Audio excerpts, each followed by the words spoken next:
Hey guys, Gabriel from Untitled Chapter, and today I am really excited to bring you one of my grail pieces. To say I'm doing a review I think is a bit out there, because I think everyone knows this figure is absolutely brilliant, so I think it's more of a taking a look at the figure and then doing sort of my style of comparison, so you can see the height compared to some other figures, see it in a delve shelf and all that. So I think it's going to be a fairly quick one, just because I'm not going to be over-analysing it too much, just because it's so good. So I bought this piece from my figure collection user called Hermione Ranger, who was super great to work with. I'm going to link them in the description just in case they have any other sales or things you're interested in, because I'd highly recommend working with them. It was super easy and they were super friendly and kept me updated through the whole process.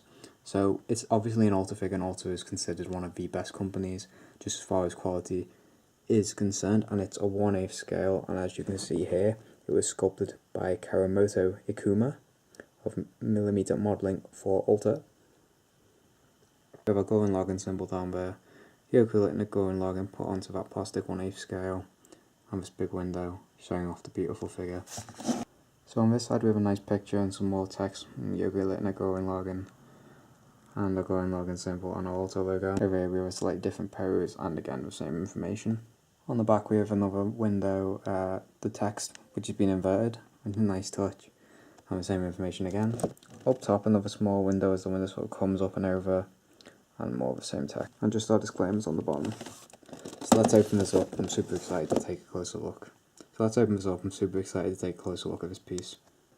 So the first thing I noticed when I opened this up is this base is considerably heavy. So we have this really nice scape of when they first break through the planet, Kamino time, that is, they come to sort of this deserty area where they meet Yoko.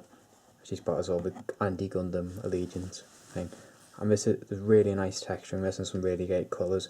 It's becoming slightly oversaturated by the camera. It looks a bit more yellow than it is, but it's sort of like a typical sort of Mars-scape looking. There's some really nice detail within the cracks and everything. Really, really beautiful. And as we move up, we have these beautifully sculpted, what I can only assume is meant to be leather boots, opening up slightly with this absolutely flawless sort of flame effect on. No bleed, sharp, just really great. We have a gun holster there. Somebody was so excited they forgot to put the gun back in the holster. Whoopsie daisy. Professional review, everybody. So got some nice leather shading on there. And again, look at that, it's absolutely astonishingly well done. The buckle there and the pants, some really nice colouring and sort of shine to it, some nice sheens there. All the buckles. Again, there's no need to keep saying it, the paint is absolutely flawless. So moving up, we have sort of this same muscular sculpt,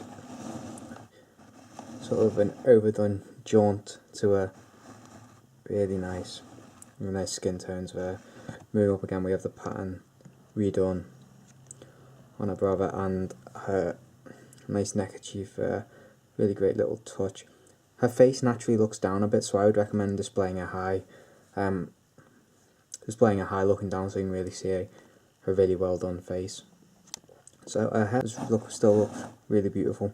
And one thing we must focus on, as we all know by now, I am a huge fan of these big billowing capes, and you see all the bullet holes in the wear. It's really great, it really adds to the presence of the figure. So looking from behind, I think it looks even better. There's a lot of shading, which I can only assume has been done with an airbrush within there, and as you can see, the pink bands were gone, with sort of the leather coming out onto one hand. I assume that would be her trigger finger. But really great colours captured there, as you can see the slight fade in the hair going on there with her hair accessories. But again, absolutely beautiful, the motion captured there in that coat. And looking up, we can see the detail in her gun. There's a very subtle sort of blue sheen to it that I'm not sure is coming out on camera. But all along there where you can see the light hitting it, there's really great blue sheen. And again, some really clean paint there. Just absolutely beautiful. So I'm going to stop praising it, and let's get some measurements and then some figure comparisons. So from bottom of the base to sort of top of her hair is just over 10 inches, about 26 centimeters tall, which is pretty large for a 1/8 scale. Her widest point is her gun, but it's only just her gun going on beyond the jacket, which is again, it's about 21 centimeters, give or take, which is about 8.5 inches. And her depth is from sort of the front of this belt buckle here to the back of her hair, which is about 5.5–6 inches which is just shy of 15, call it 14.5 centimeters. Here she is on the delve shelf by herself. Here she is next to 1/8 Johto Okujo. As you can see, this altered idea of 1/8 seems very different to Type Belamonte. And here she is next to 1/6 Johto Okujo. I'd almost be tempted to say maybe she is meant to be 1/6, because that seems about right to me scale-wise.